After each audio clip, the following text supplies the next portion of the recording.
News America, I'm Myla Simbulan in Swarthmore, Pennsylvania.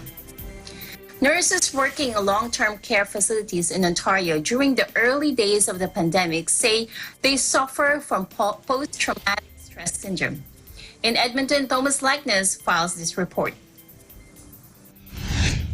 According to a survey by the Ontario Nurses Association, the pandemic has taken a toll on the emotional and psychological health of nurses in long-term care homes. The association says more than half of those who worked in a home with an outbreak reported symptoms of post-traumatic stress syndrome.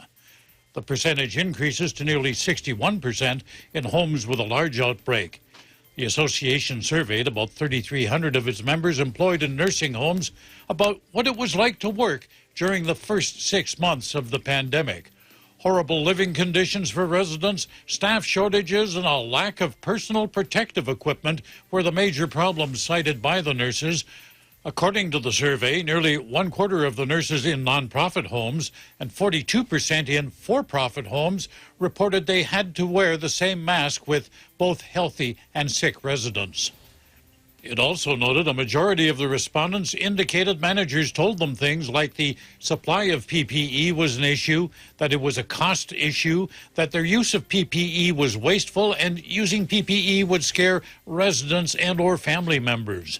More than a third of those asked said measures to protect staff were non-existent, inadequate, or brought in too late. Others said, in some cases, management ignored government directives.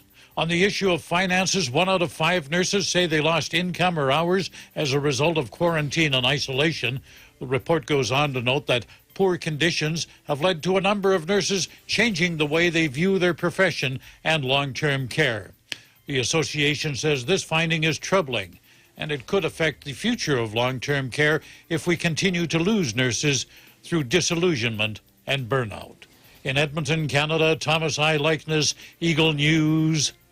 We live in interesting times.